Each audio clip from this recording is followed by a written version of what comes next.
He says yes, Joseph. Joseph, you're the man. I gotta get get him on the payroll. Oh man, that was crazy. Going on USA. Wait, don't leave yet, Joseph. I just want to make sure we're live before you go. Round up, fam. Live, what up, Thank homies? You so much. You're the man, Joseph. Round up, family. That's why I love hanging out with Daniel and Chris. You guys, you know a lot, but when you don't know something, you can get the answers so quickly. It's truly amazing how you get to watch you guys at work. Thank you very much. It's entrepreneurship, right? That's what we do. Solve problems, man. Solve problems quickly. What do you think about that? Somebody's getting some feedback somewhere. Your volume might be up high. What do you think about Henry Ford, where they said he was illiterate? He didn't know anything because he had asked everybody he said, I can hit a button to find the answers. Any man would know it. Do you guys live by that mantra too? Menza. What about you, Chris Birch? I've always lived by the rule that no doesn't mean no, it just means not right now. So I usually find a different path. There you go. So, man, you got that. That was pretty sharp, Daniel. Round up, family. If you're just joining us, thank you for coming over tonight. We are just doing something different this week. This is two members from my YouTube and internet marketing mastermind and good friends of mine and entrepreneurs and real estate guys, Daniel Barrero and Chris Birch. What's up, homies? What's going on, sir? Good to see y'all. So likewise. Round up, I promise you, the more successful and wealthy and rich and people with money and forward thinking and smart people that you hang out with, I promise you, you're going to be the next one. It's just how it works. So in my mission to raise your financial literacy, I get an opportunity to bring you people that I hang out with. So I want you to see their perspectives, their philosophies, their beliefs, what they know about certain things in the real estate industry and some of their experiences. And hopefully we will get some questions answered for you tonight about online real estate auctions. Let's go. Give me some background real quick, Daniel, so my roundup homies know who you are. Tell me give me your background, a 30-second background. Daniel, you've been doing real estate for longer than I've been alive. I love your opinion. 1989, been investing in real estate since 1989. Predominantly, we started in Brooklyn, New York. Actually, Chris visited us in New York last year, looked at some of our properties.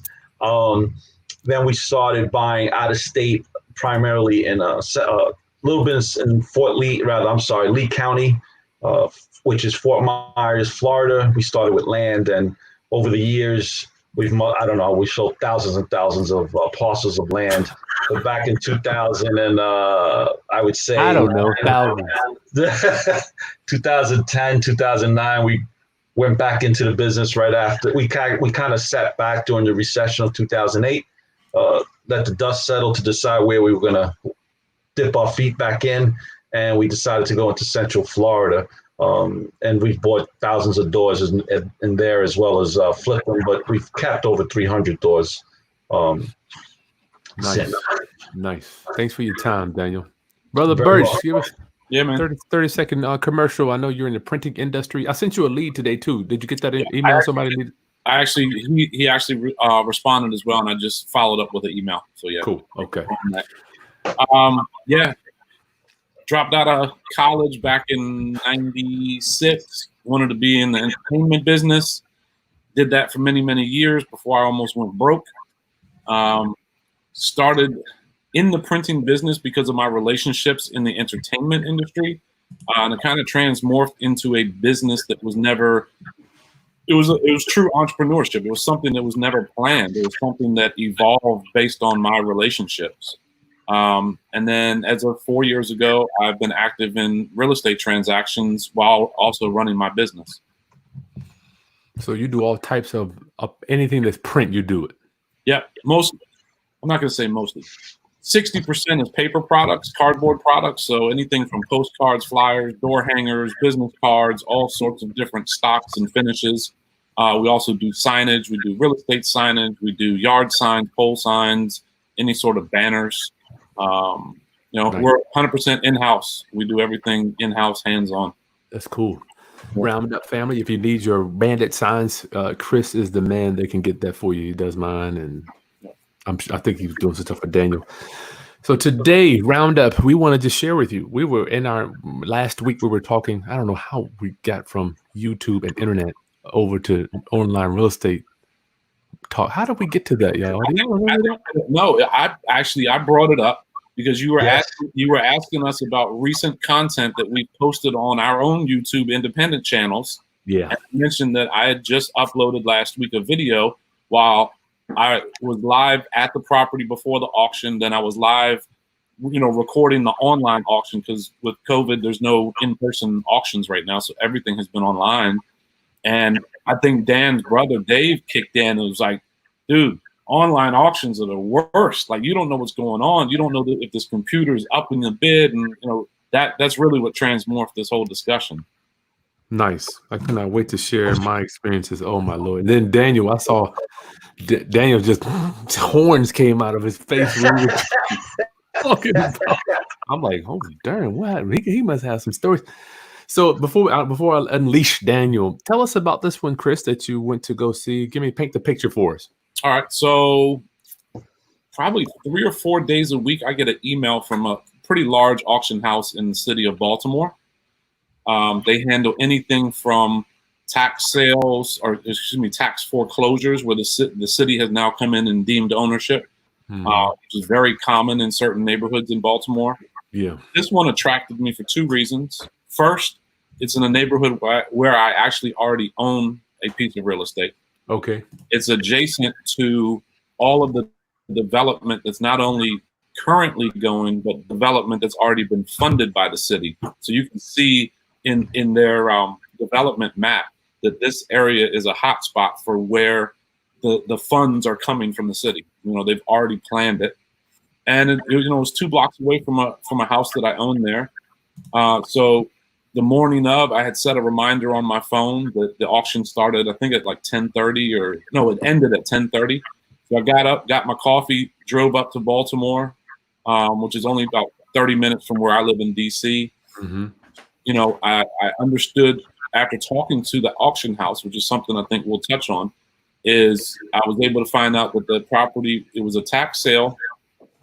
It was a foreclosure by the city because of failed property tax payment. It was occupied, but the auctioneer didn't know if it was owner occupied or if it was tenant occupied, and nobody was allowed to go view or visit the property. So you were buying a house on the assumption that you don't know when you're going to get this person out, who this person is, but if you can do it at the right price, maybe you can negotiate down the road. It might be a good tenant and a property owner just disappeared. I had no idea. Sounds like the world we live in foreclosures. Yep. So I set a cap price from where my comfortable zone is.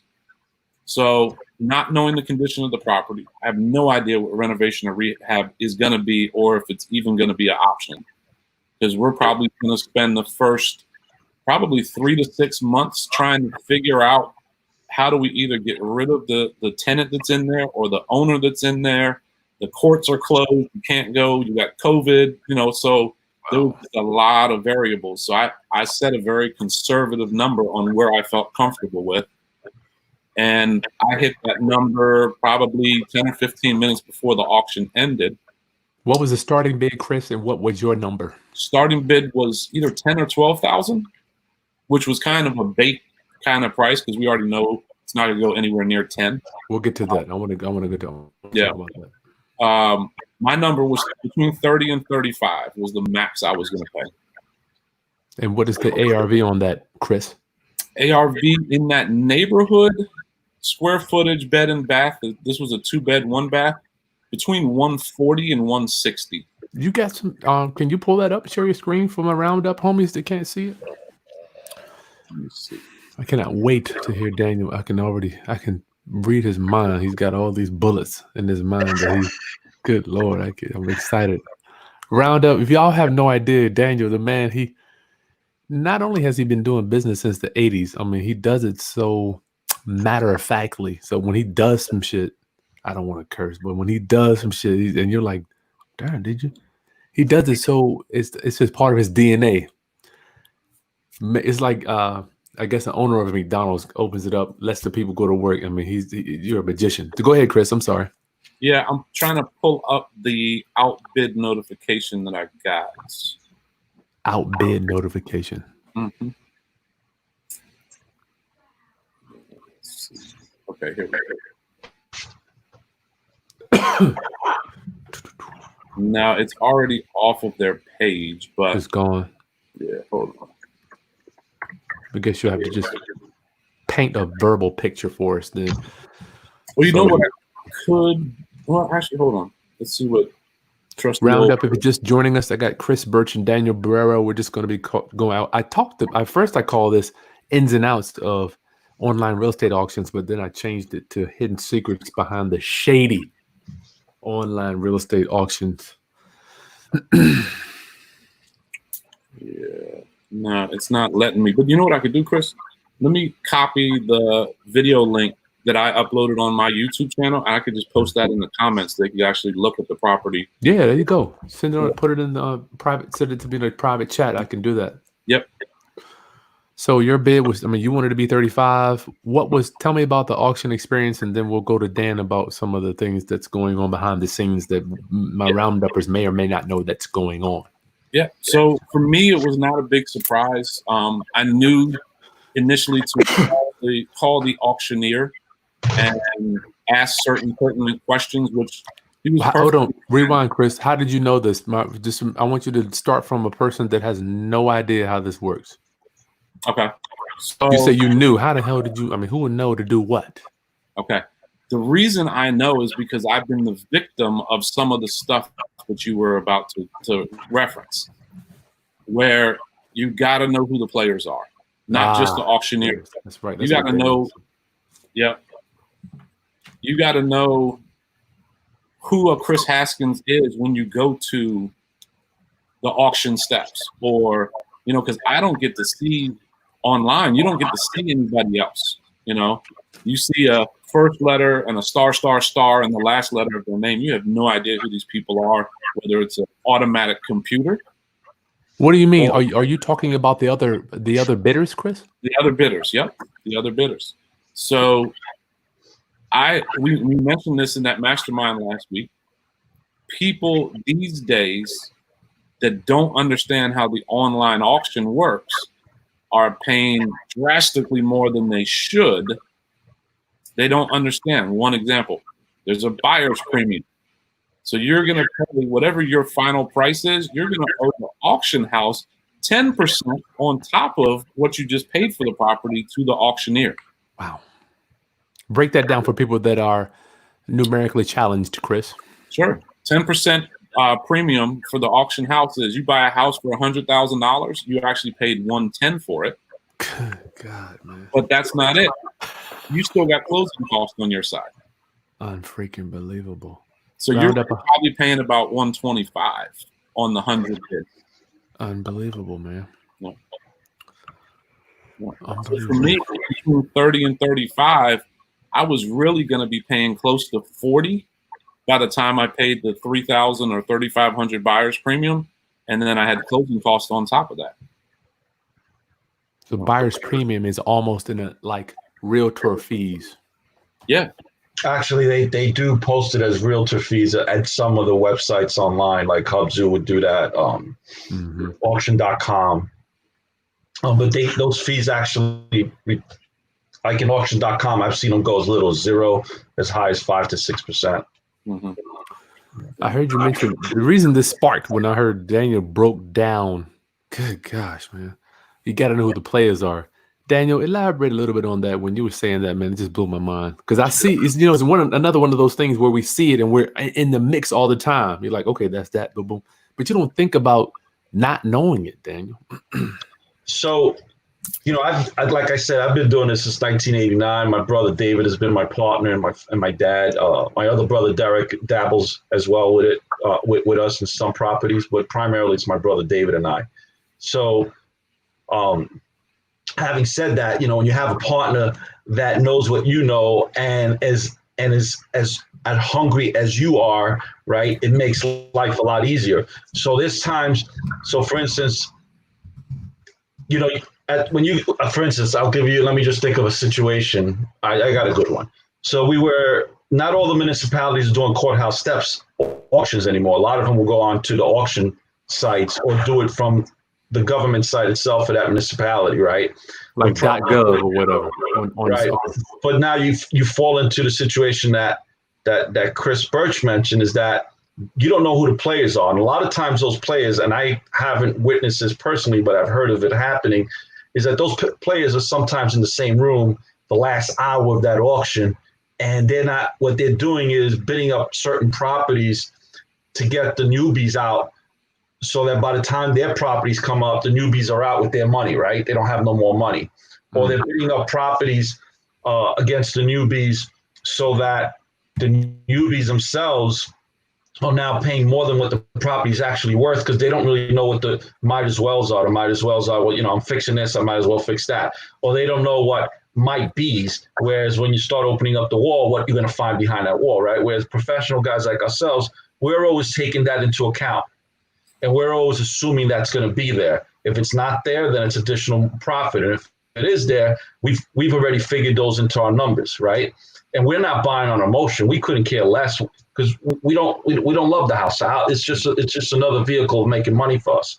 So having said that, when you go to the courthouse steps, and this is what we were speaking about, Chris Haskins and Chris Birch, I think this is when my horns came out that you were talking about, was when you go to the courthouse steps and it's live. What my brother and I would do is we would go maybe 6 or 7 times just so that we could recognize who the real players are. Same faces.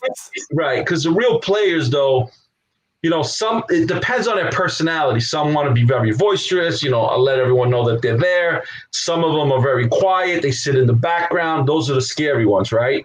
Yeah. And then some are like down the middle, but they also give each other signs. So you have to read their signs. So although they're competing against each other, they want to kick out the newbies, right? Yeah. And they make the newbies pay more than what the property is actually worth to discourage them from coming back. Yeah. Right? Because they don't want the competition. So it's been situations where my brother and I go to the courthouse steps and we're buying properties, and they try playing the game on us, and I get so angry to let them know, like, guys, I'm not the guppy in this pond. I'm the whale in the ocean, and I'll come in and I'll outbid everybody, even if I lost money, just to make sure they understand who the new player is in town, and then they give you that respect, and you make up the money later on down the road.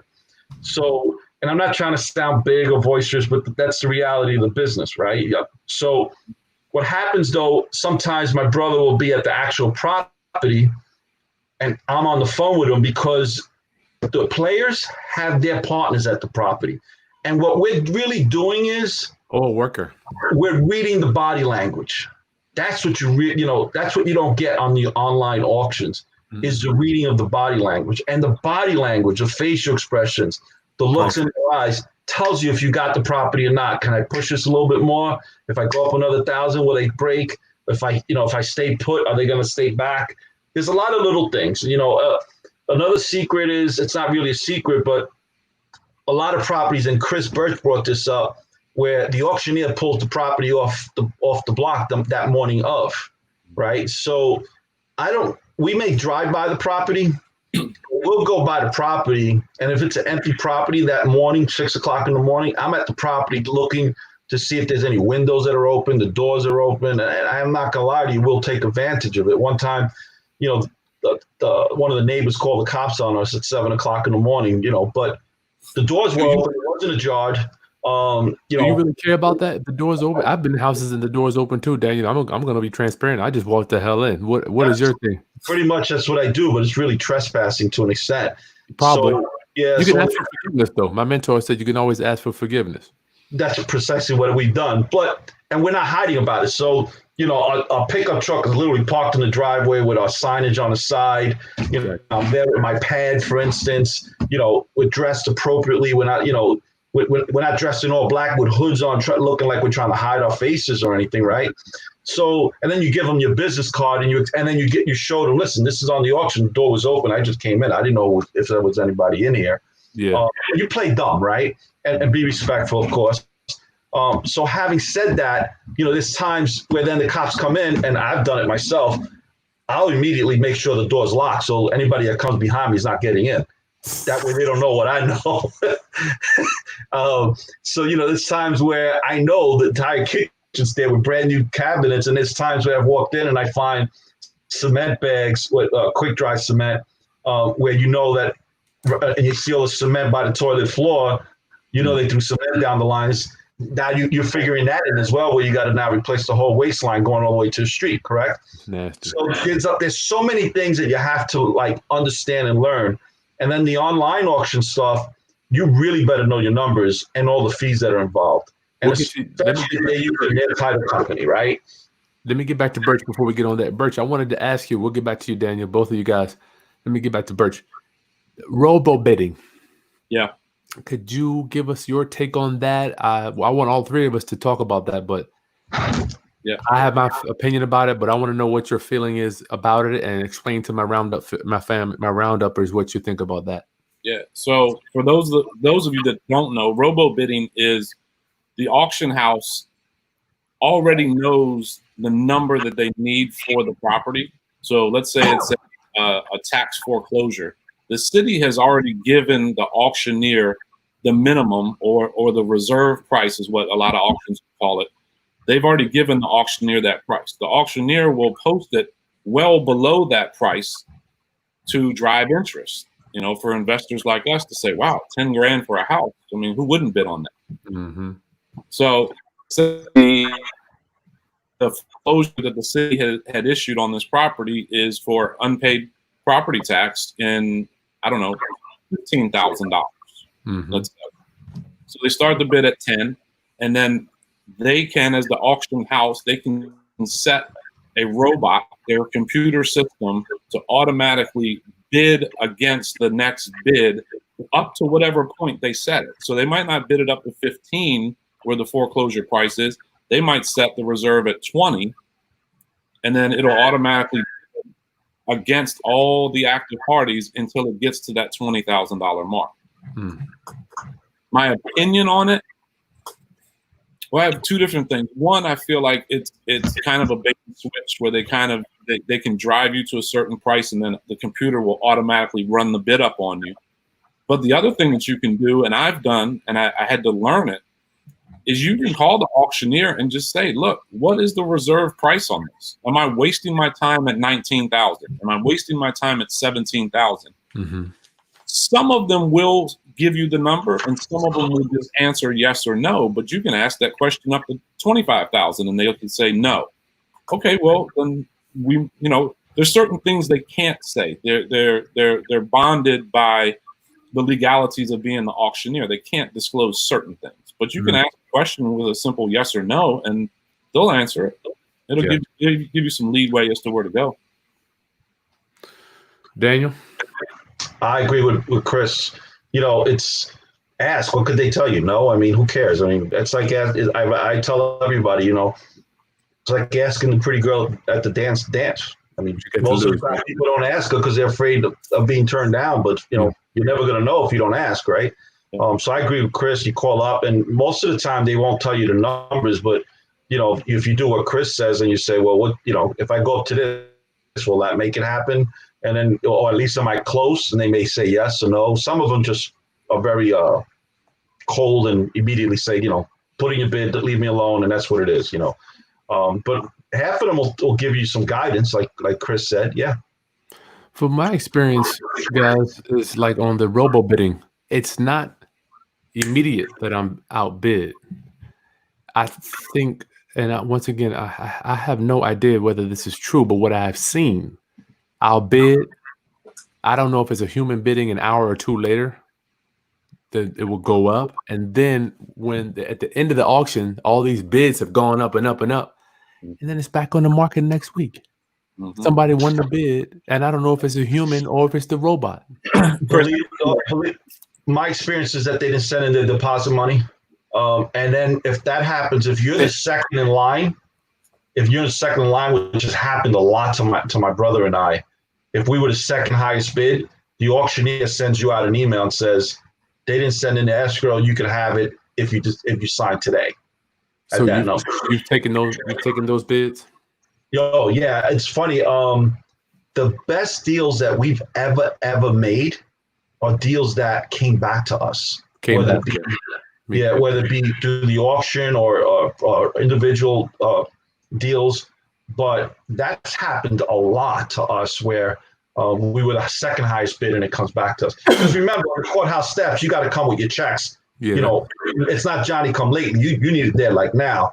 And most of the auction sites, you have 3 days to have the wires wired in. Well, Birch, go ahead, Birch. What were you saying about the? I was going to say that exact scenario played out a couple weeks ago on another online auction that I was bidding on. I was willing to go up to $25,000 on this property. It ended up winning bid was $27,000, and I saw that it said that it was not. And this is a question you should always ask when you do call an auction house. Is this an absolute auction? Is the winning bid with no reserve, is that going to be a absolute auction? Are they guaranteed to win it? Mm-hmm. So after this auction ended, I saw some person or robot won it for $27,000. I called the auction house. This is the one that just closed, an hour ago. Was that absolute? He said, no, it'll relist in about 2 weeks. Wow. And I said, well, what do you have to have for it? He said, well, hold on, let me look. And he pulls it up. The city has a lien against it for $28,500. I need to get $28,500 or better. I didn't want to spend that money, but he just disclosed it all to me after the auction. Cow. Yeah. Wow. Not that it's always going to happen that way, but make a phone call. Birch, let me tell you, I've seen houses relisted for 11 weeks. Yeah. I'm talking about 3-4 months. Yeah. But this is after someone has won the bid. Well, once again, this robo bidding, we don't even know. Was it a computer that won? I just feel like it should be illegal for them to have the computers bidding this stuff up. And I believe that if we stuck together, us investors, I think we could get some noise on this thing. Yeah. Because they have us bidding. I want to just get back to something Chris Birch was stating on the cost, right? The back end costs. Investors in general, you really need to know your back end numbers because at the end of the day, that gets added on to what your real number is. And one of the things I really want to bring to everyone's attention is the fact that on these online auctions like Hubzu, for instance, when you bid and you win that bid, not only do you have that fee, whether it be the 3% fee or that 5% fee, whatever that fee may be, right? What you need to keep in mind is that you're obligated to using their title insurance. Their title company. And which is more money for them, right, Dan? Yeah, oh my God, not only that, but the fees they charge are so abnormal. You got to add another sometimes 30 to 50% more on your closing costs. That's and right. On top of that, they push all the closing costs onto you. Whatever the customary fees for buyers and sellers are in that particular region is irrelevant. All those closing costs are getting pushed onto your side, with the exception 99% of the time of the actual title insurance policy, because they're paying for that so that they could use whoever they want to use. But, again, these are costs that you all have to take into consideration that have to be added on to the acquisition price, because your real number is not only the purchase price, but your cost to close that deal. Mm-hmm. Yeah. And I've even found, not that the auction house did it to be, sneaky, but I've never won it, but I almost won an auction where it said in the terms at the bottom, closing costs, obviously not included, that's additional. Any additional liens or judgment are the responsibility of the bid winner. Wow. So correct. Yep.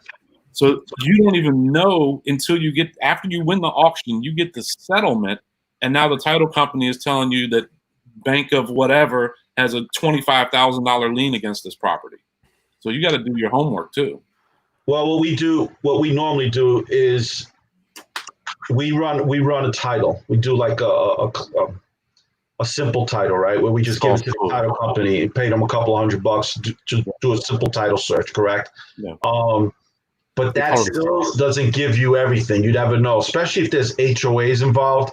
So let's say if there's a lien on the property for HOA for 25 grand, you need to add at least, and then you determine what date that was filed. So if it was filed 12 months ago and you know the HOAs in that particular community are $300 a month, you got to add another $3,600 to that. And then you got to add another $3,000 for the attorney fees, for the HOA's attorney fees. So just to play it safe. So now, you're up to 31 and a half now. So yeah, you're assuming is that lien, not the 25 that's on record. But the problem is you don't want to do a search on every single one of the properties you're interested in. Why? Because half of those properties are going to be off the block that morning for whatever that reason is. It could be that the previous owner declared bankruptcy, so now they have to pull it off the block because since they declared bankruptcy, now it's going to go into a possible short sale, right? There's so many different reasons why they could pull it off the block. Sometimes you get an auctioneer that favors another investor and figures out a way to feed them that property, right? But again, it's you're walking a tightrope, and it's always you're making decisions on a minute by minute basis.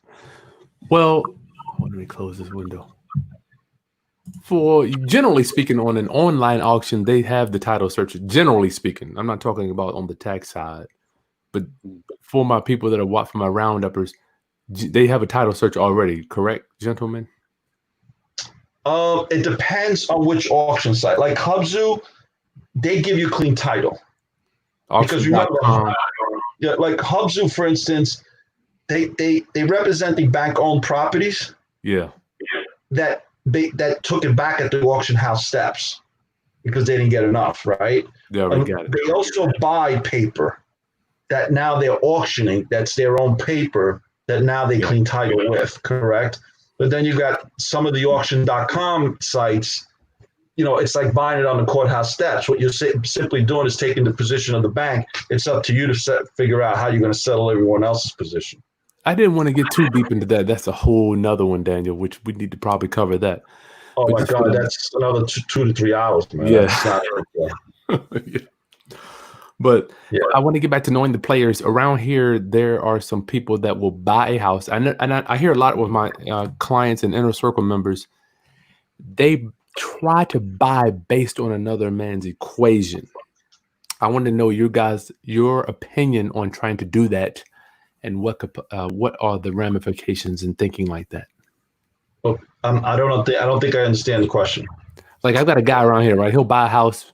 He does so many a year. He'll buy a house, Daniel, just to keep his crew working. He doesn't have to make any money on it. Doesn't even care. Right. Matter of fact, he could lose a few thousand because his guys will be living in it for the next year or two. Conversely, let me talk. I'm going to compare that to a person like me, where I have we have a limited amount of money to buy properties for the year, right? I need to make sure that we're making X amount of dollars on each house. So we have two different types of buyers. I want you to tell us, what do you think? What is your opinion on making sure that you know your numbers and forgetting about anybody else's numbers when you're bidding on these auctions, because they're getting bidded up? Who you asked? You want Chris to answer that? I'm not both sure. Y'all, yeah, both. Yeah, I mean, I can. I know in real estate, I always heard the 70% rule, which is you cannot pay more than 70% of what the after repair value is going to sell for. Right, so that would be acquisition cost, all your fees, all your rehab cannot be more than 70. Yeah. I've learned with the flips that I've done, and I'm not saying 70% is wrong. It needs like 55 or 60% because you got 10% that are unknown. Yep. 10%, you got a vacant property, no one's in it. You don't even know if the sewer line makes it out to the street or if there even is a sewer line going out to the street. I mean, it's amazing. I have a property now in Baltimore there's no utilities at all, nothing. And I get a bill for $190 from the water company for upgrades in the utility system. But yet we don't have service. There's no account set up. So I'm paying a bill for the city to keep the infrastructure up, and I'm doing nothing with the property. So there's so many unknown things, whether you're holding it or rehabbing it, whatever it is. I think that percentage rule needs to be a little bit more conservative than 70. I think in a perfect world, 70 works, but I haven't experienced a perfect transaction yet. You know? Daniel, how about you? I remember you said sometimes I can't remember exactly what you said, but you could buy. I mean, you would have either bought houses despite of the profit, or bought houses for personal reasons. Just tell me a little bit about that. I just want my newbies to, because a lot of my new investors are like, man, if he can bid 240,000, maybe I could bid 240,000 too. You know, I want to make sure that they understand. So they have to be on their own people, like people like us, all three of us, right? You know, since we've been in the business and we've made all our mistakes, or I shouldn't say all of them. We'll continue to make mistakes and learn from them. But the big mistakes, we've already experienced those, right? And what happens is that, for instance, every property it's a different strategy for us, right? So if I'm buying a property because I want to do a long-term hold on it, because I think it's going to give me anywhere between a 6 and 12% return on equity increase for the next 5 years, I'm going to be willing to pay a little bit more for that. And I'll do even like an 85 to a 90% of after renovation value. If it's going to be a flip, I never went by that 70-30 rule. I've always gone by 65, and I stick to it. But in this particular environment, between the political environment and the economic environment, I've even lowered down. I've gone down to 50%, because I want to hedge my bets if the market drops that 50%, right? And if I don't get that number, if it's on a flip, I'm not going to buy it, because I don't care, right? So every property is different. You know, look, I bought the property next door to my house. I bought it because I got a phone call it was with a estate sale. I got a phone call from 3 different builders that I know. And all 3 of them called me and said, listen, the attorney's shopping this property, trying to do it without the attorney, trying to do it without the realtor, for whatever those reasons were. And this is the number. And my argument to them was, well, why are you calling me? Because what they were going to do is knock it down and build, $1.2 million house, right? And they all said the same thing, because we know how you are. We know whoever buys that house to knock down and build, they're gonna have a problem with you.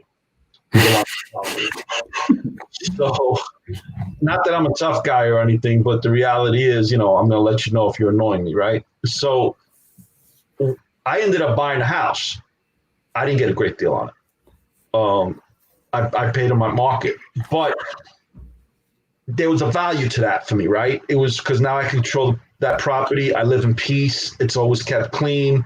I made sure there's only 2 people living there. They're quiet. They keep the place immaculate. So am I losing a financial money in reference to opportunity costs? Yes, because if I had taken that money and invested it somewhere else, I would have made more profit during the same course of time. But there's a value to it because my quality of life is better, right? Nice. So every property is different, I guess is what I'm trying to say to you. Well, I'm saying, Daniel, I think it would be impossible to beat you in a situation like that. Impossible. I mean, you would pay. I mean, we couldn't make a penny on that if I was bidding against you. Yeah. So I guess I wanted to make sure that people understand. It depends, right? Because remember, if your goal is after renovation value at 70%, and I'm coming in at 50, of course you could beat me all day long. All day long, you could beat me. But in my case, I could afford to be more selective. I'm not, look, I got 4 kids. 3 of them already graduated. My 4th is going to be graduating in 2 years, and his college money's already put aside. So, if you had asked me that same question 6 years ago, I'd have to do the 70, 75%. But now I could be more selective, right? Yeah. So it all depends on what stage of life you're in. It all depends on what your tolerance level is. It all depends on how how deep is that fire in your gut still? There's a lot of variables. So I'm just talking about what works for us. I like the way you're saying that. I look at real estate like the NFL. Every team has a coach. Every coach has a different plan and a playbook for their team, and they all think it's going to work for them. And sometimes it does work. Right. So I want my roundup homies, y'all. Listen, do not compare your buying equation and your style to another man's. You will lose. Yeah, I mean, look, don't concern yourself. I tell people, like when you buy from wholesales, right? I don't care if the wholesaler made 50 grand. I don't care if the wholesaler made $3,000. It's irrelevant to me. What matters to me is what my number is. If my numbers are going to work, don't count somebody else's money. Count your own money. Yeah. Good. Yeah. Well, I've been on here 40 minutes. Roundup, please get your questions in the box right there for these two real estate investors and for me. If you got anything about online auctions, I don't like them. I do participate in them. I don't like giving them my credit card. Do you guys do the 25? Usually it's 25%, 2,500 on the card. Is that too? Yeah, that's just normal practice. I mean, it is what it is. You had any problems with that? Never. Either one of you, Chris, Birch? No, I was a little leery about doing it, so I actually set up a separate account, and I used the debit card from that account just for that deposit purpose. That's not where the funds are going to sit. There's just enough in there to do the minimum, fees that I would have to pay to lock it in. That's all. But what Dan was saying about the percentage value, you also got to think as a new investor, how are you acquiring this property? What's the cost of the money? Someone like Dan is probably going to pay cash. I don't know, but someone like me has to be a little bit more creative to call someone like Chris Haskins to say, hey, you want to partner on this? Maybe it's something both of us can do. Mm-hmm. And then for me, and I know Chris Haskins preaches this all the time, some of the transactions we do, we're not doing it to make money today. Mm-hmm. So I might be using my self-directed IRA to invest in Chris Haskins' property, where I don't care if it takes 3 months or 6 months. The 7% he's given me pays me back in 8 or 9 months and dumps back into my retirement account. So it's all you're transacting, Wow. Good point. Chris, that's a great point. I mean, it goes back to what I was saying earlier. I mean, everyone has different needs, different risk tolerance levels. You got to go according to what works for you.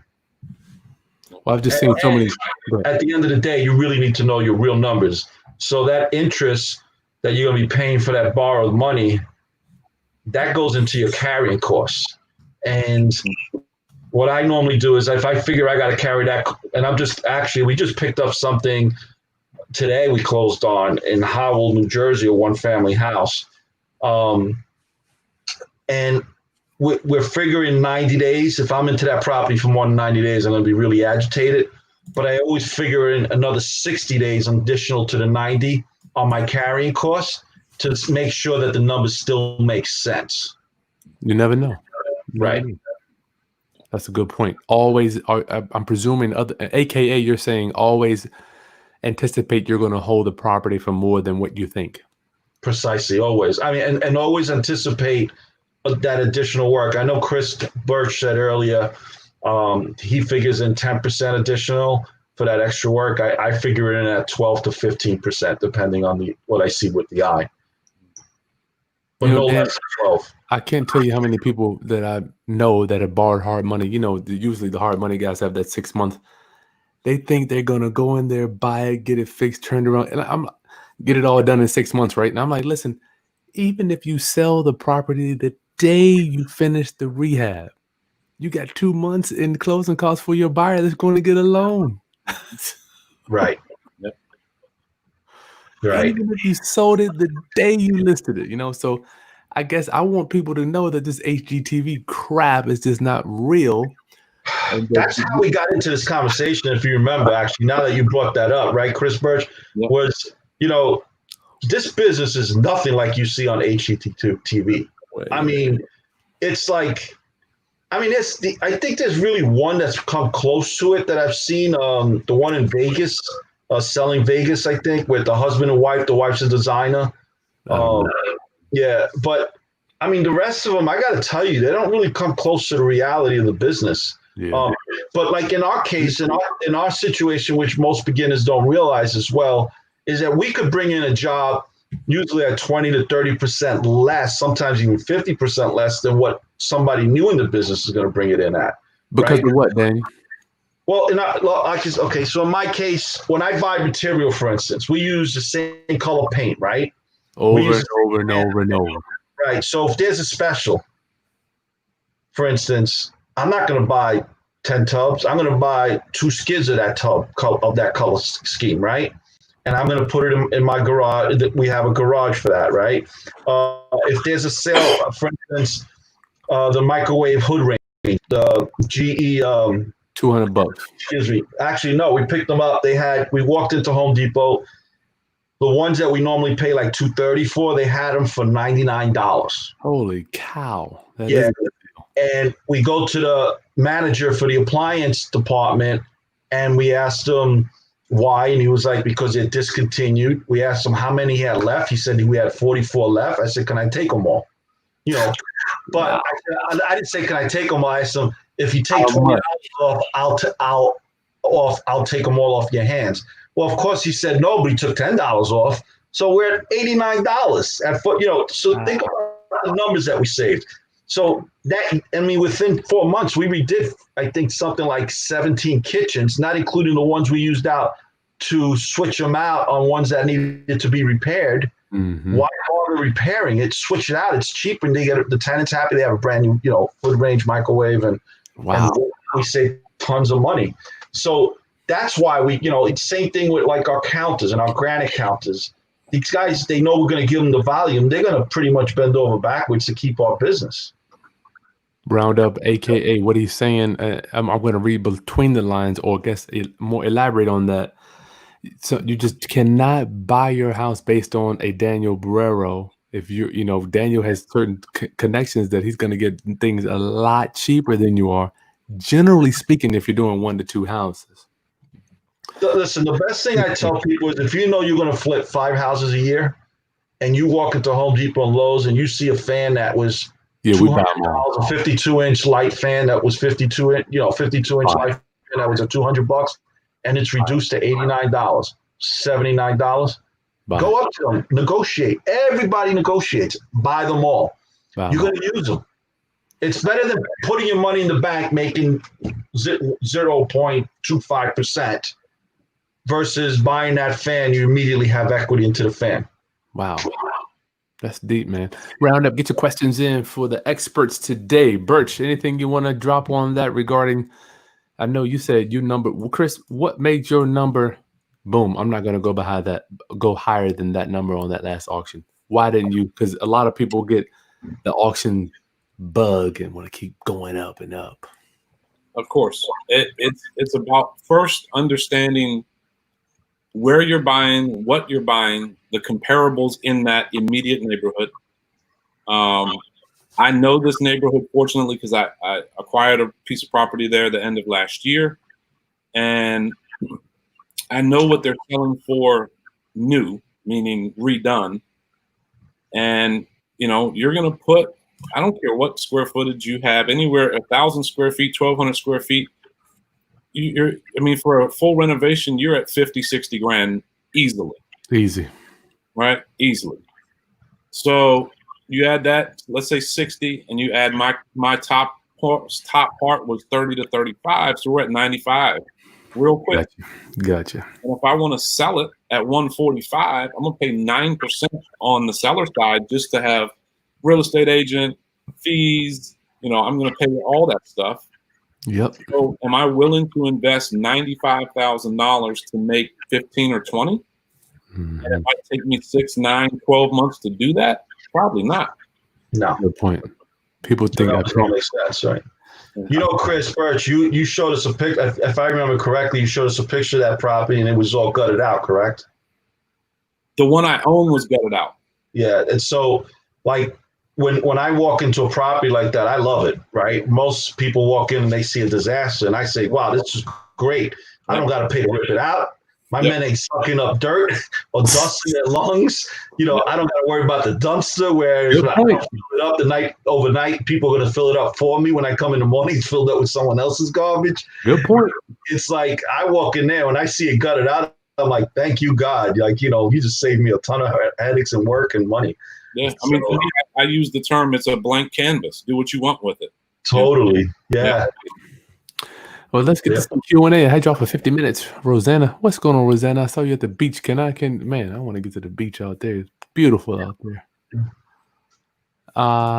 Who is this for? Louise. Hey, Louise, are you a part of any land profit generator? I'm a land beginner. Actually, there's a company out there that they do very well. But no, I personally am not. I don't know about you guys. Nope. Is Rochelle? Is this with Michelle Bosch? No, don't know who that is. She's a person who teaches about buying and selling land. Very good, actually. Nice. Jack is waiting for his interview, Barrera. What's up? Y'all ain't put that together yet, brother? We're gonna get to it, Jack. I actually I just did a promo on the YouTube channel, and this actually was gonna be my first interview, but Chris thought it would be better to do it through his system, and I gotta agree 100%. It definitely is. But both Chris and Chris Birch are gonna be on there. They agreed to be on one of my interviews, and Nicole will be, Ronnie will be, Haskins as well. So it's coming. Jack is another member of our YouTube and Internet Marketing Mastermind. If you're interested in joining that too, just go to my website. You're gonna get to talk to these dudes twice a month, and I'm getting a massive value out of that thing. Just hanging out with y'all more.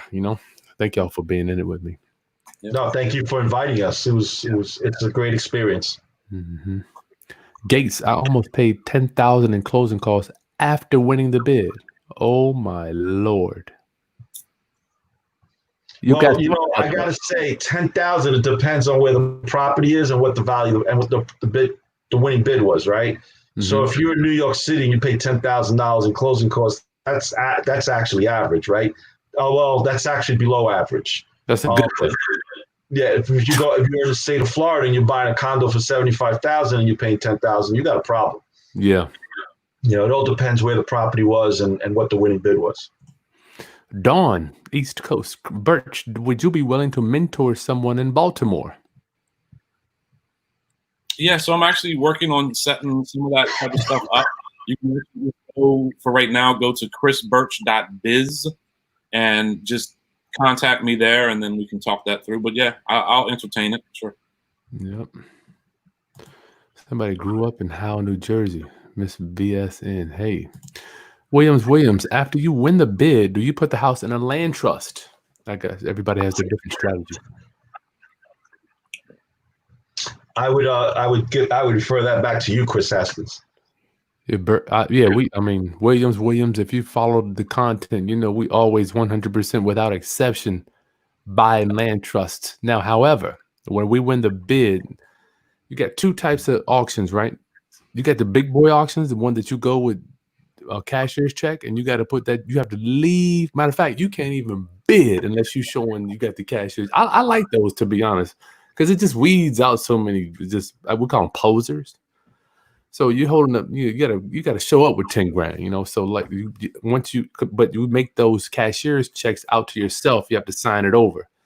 So with those, the contract would be in our name, but we would assign it to our land trust, or you can do your LLC before closing. I'm not mad. I'm not necessarily mad at you, but on a regular closing, you're gonna have to assign it to a land trust. They're not gonna let you buy it in a land. They're not gonna let you bid in a land trust because a land trust doesn't have a tax ID. It just doesn't work like that.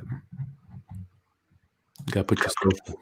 Patricia, hey, if a simple title search, we call them what do we call them here? Not simple, we call them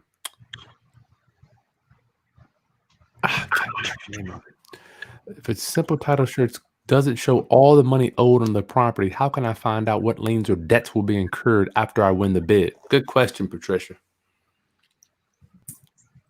Dan?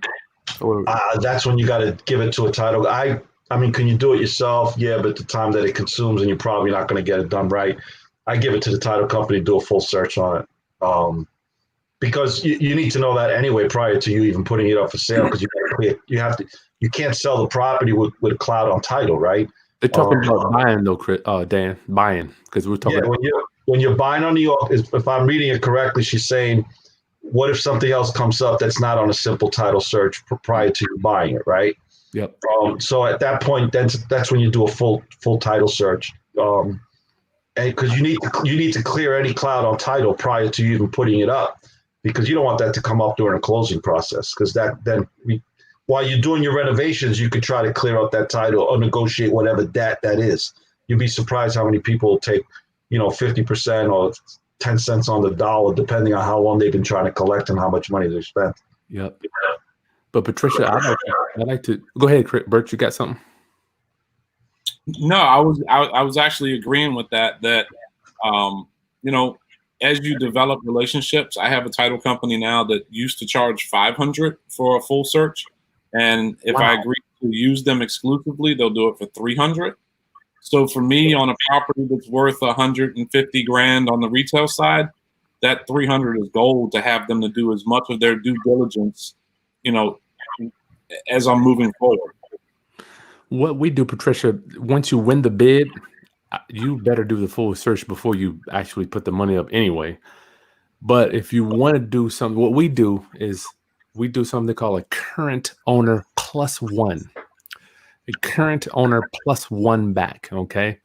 So what the philosophy is with that is, say if you have a house that went to foreclosure, let's say the loan that's foreclosing is from 2015, right? The philosophy or the thinking is the lender that loaned them the money in 2015, no doubt did a title search at that time, right? So if you do a current owner and one back, it's safe to say that you are probably going to be close to what's owed, but still, like Dan said, you got to get that full search. Now you can bid on a current owner +1. That's what I do, because it's cheaper, right? Because we might do you might do 5 to 10 searches in a month. You don't know how many searches you're gonna do. It's funny. So you call that? I didn't know that you call that. That's what I refer to as a soft title search. But soft, yeah, it's simple. I thought, okay, simple and soft. That's what we soft. We call it soft title. Same thing, Daniel. Okay. So the current owner +1. So then after you win the bid, we're willing to do. Then you'll get the full search. Is that where you're at, Dan? Precisely, yes. Because shit, man, you might do. You don't want to spend $500. Good Lord. No, well, that's what I went back earlier, because you could be interested on 10 properties. You're only going to get maybe 2 to 3. You don't want to run a search on all 10. You do the ones that you most likely think you may be able to get. There you go. There you go. Let's see. Good question though. That was a good one. And Patricia, really you better know what position. I'm not even. We don't have time to get into that. You better know a position for closing. I'm gonna just leave it at that. Bud, shout out to Daniel. Good conversation with him today. Yeah, a great conversation with him today. Daniel, you everywhere. Gates, Williams. They ask you what name for the company you'll take title in. Yes, it's usually going to be a LLC or your personal name. It's got to have a tax ID. Yep. Kokalakis, what's up, dog? John's a great guy. Another guy we got to have. He's another guy I'm going to be doing an interview. He and I did a long. It's about an hour long of a taping from beginning to end on how to do closings. Wow. And I've actually finished editing it, and I'm about to be posting it pretty soon. It's going to be a real interesting video to watch on YouTube. Round that family.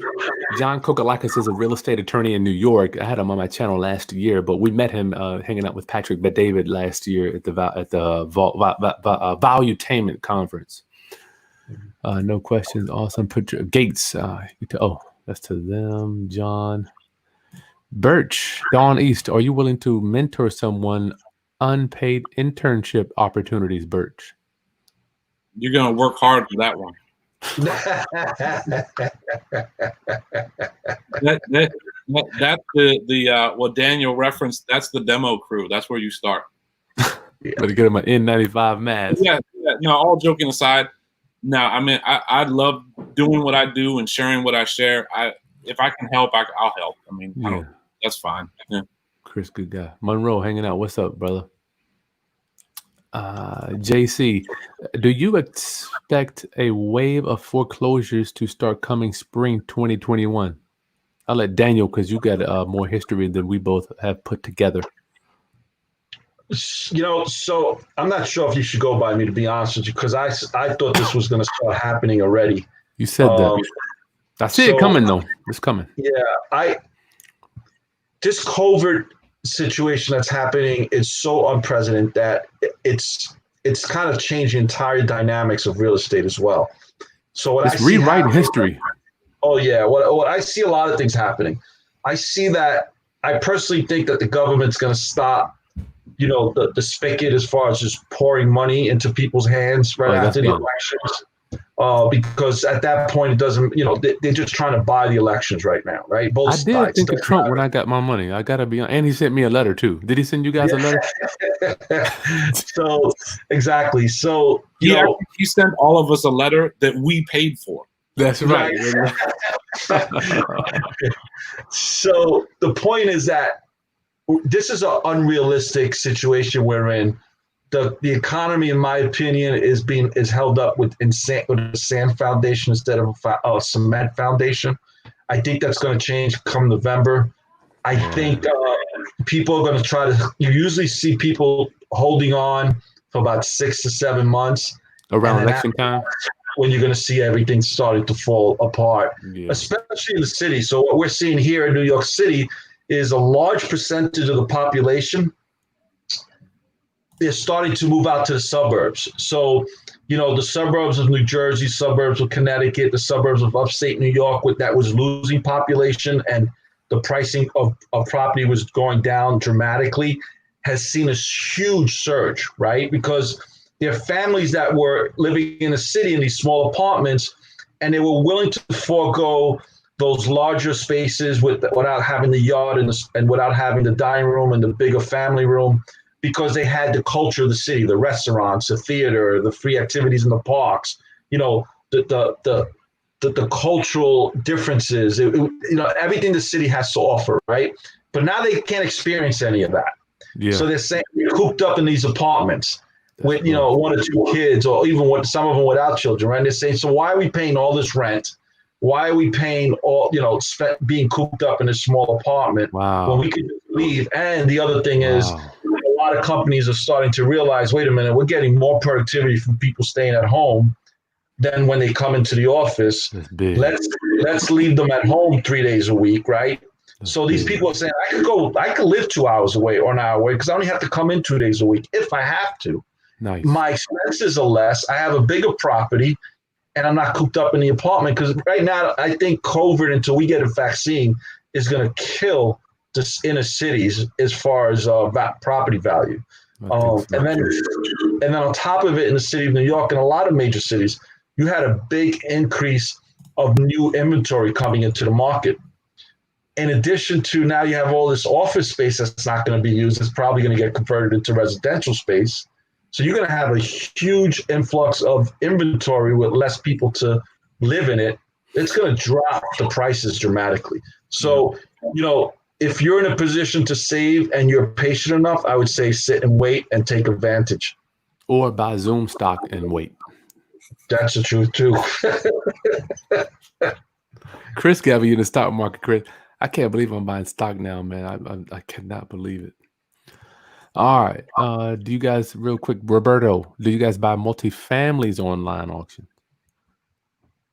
I haven't. I mean, if it made sense, yeah, I would. Yeah. Gotcha. Yeah, if it makes sense, of course. Williams, you got my land trust documents. Thank you for supporting my mission. Are there any updates? All the updates will be on the link. You got the link. I add them right to the link so you can download them anytime. Good one. Gerald Boone. Hey, when bidding on a short sale, can I get a seller's concessions from the bank? I'll let you guys chime in. I've never seen that, because I've never ever seen that. No.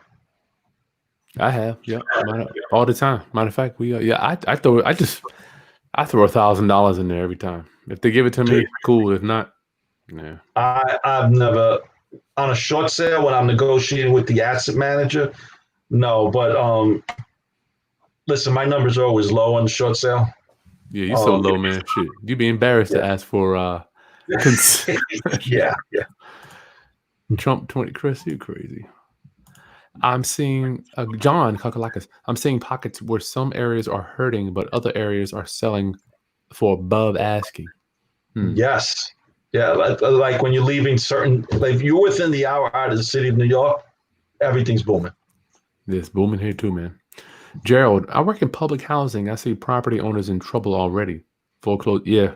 I think these foreclosures are coming big time. I think they're coming. I refuse the vaccine. Jack, unlike 2008 bank, 41 million employed.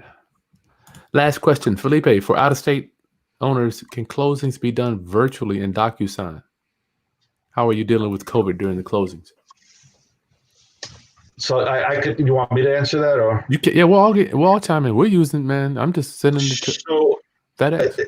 I never go to my closings unless they're in New York, because New York closings are a little difficult. You know, New York closing, you have attorney, buyer's attorney, seller's attorney, you have the bank representative, you have Lord. You got a bank You got a bank inspector at the closing. Well, he's basically, it's usually the title company that represents him, but they also represent the title company. So to make a long story short, most of the time in New York, yes, I go. Others, I never go to closings anymore. Yeah, no. Yeah, that's not I mean, sometimes I do. I shouldn't say that. If I'm in Florida, I will go because I want to introduce myself to the title agents, because a lot of times what happens is they may be working on a short sale, or they put in all this work into a very difficult closing where the buyer may walk away at the last minute, and they'll call me up and say, listen, I got this property in the area that I know you specialize in. This is the number. Can you make it happen?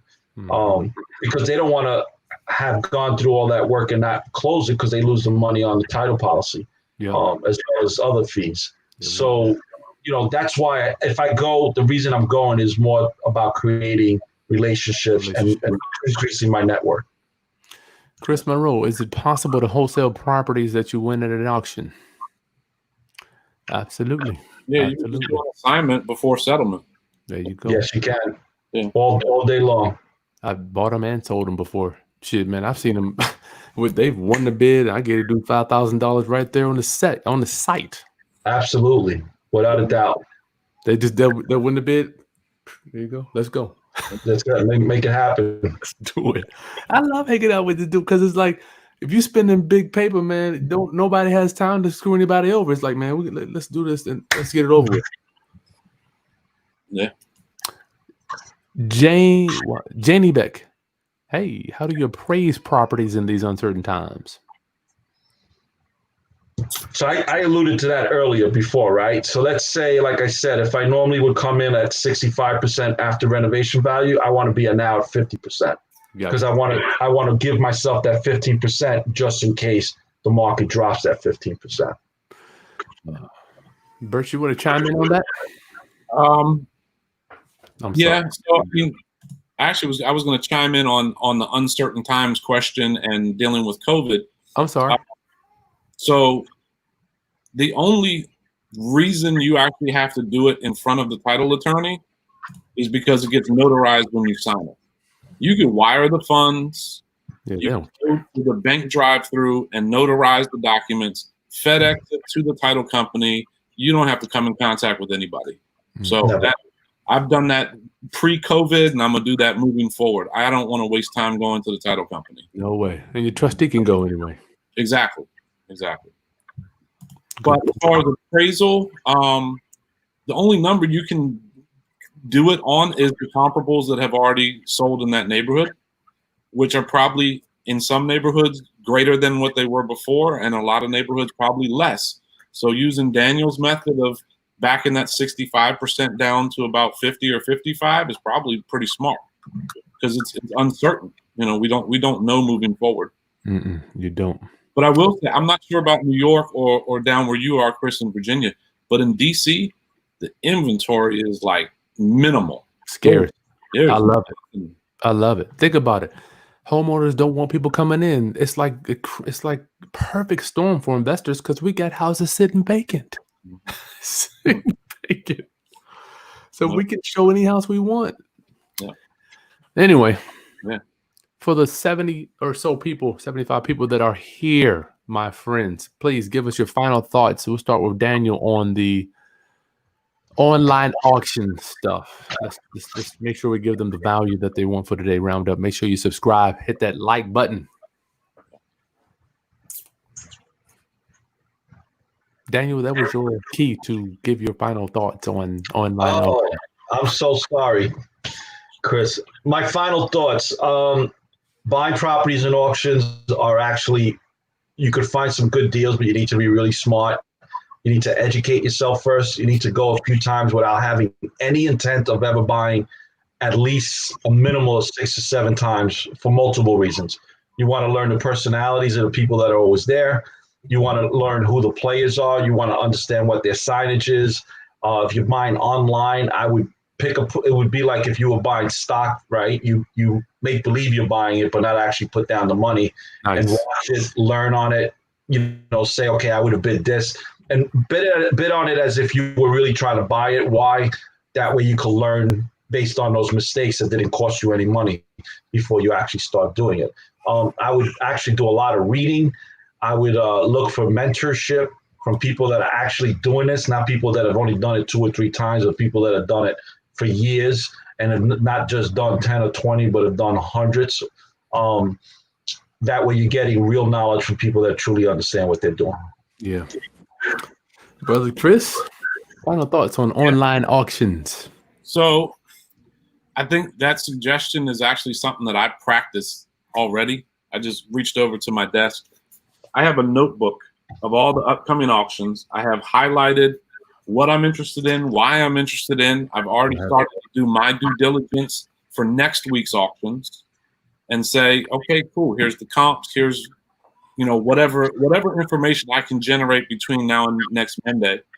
And I don't start bidding until about the last hour of an online auction. I don't even waste my time because it's irrelevant, because if I log in the hour before it closes and it's already above my maximum price, good. Move on. Yep. Move on. But I wouldn't talk down to it, especially now, because we don't have much other option unless you're looking at, dealing with wholesalers or retail, which obviously for us, retail doesn't work. My wholesalers, I've been reaching out to them just to see, they're like, people aren't ready yet. They're not moving quite as much, but yet just in January and February, we almost had 3 or 4 deals in the same weekend. Like, people were really moving. And now I think everyone's just kind of retracted because they're being, in a sense, they're being covered by the banking institutions, or so they think they're being covered, that they're giving these loan forgiveness, but it's not really forgiveness. They're just not pursuing you right now. But in 3 or 4 months, they're gonna be calling that loan for the last 3 months due. They want that money. They want that money. But yeah, I would just say be careful, be cautious, do your homework first. Play Monopoly, figure out what you think it's worth, watch it, log in the hour before, and watch what happens. You'll see what we deal with. I mean, this person, this robot, and if it doesn't make sense, don't do it. Yeah. Chris, I tell people all the time that the ones that are most successful in this business are the ones that took the time out to educate themselves the most. Before taking action, right? And then, of course, you have to now take the action, because a lot of people educate themselves and never take that action. True. So, and it's so easy to do in comparison to when I started. I mean, you got Chris Haskins with 55,000 subscribers and countless videos that he's giving out free information. I mean, I just started my YouTube channel. I think I've got like 30 or actually 40 videos, 47 videos. And I'm giving you information based on reality, and you're getting it all for free, right? So there's so much free information and accredited investors that you could actually pay to be mentors, that I would reach out to those, especially somebody like Chris Haskins and Chris Birch. Don't don't make the mistakes that we made, and we didn't have access to what you currently have now. So educate yourself. It costs nothing to do. They're spoiled, aren't they, Dan?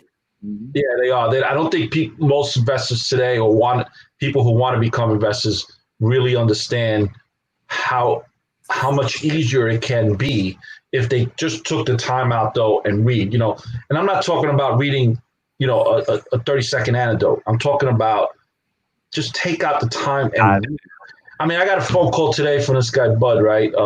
He actually commented. I was talking to him for that 45-minute ride that I had to take to Howell, New Jersey. I mean, I know this guy got a ton of information that took me years to figure out, right? In that 45-minute ride. And it didn't cost me anything because I was in the car, right? So I didn't mind talking to him. But he had the wherewithal to actually pick up the phone and not be fearful and say, "Can you help me?" Nice.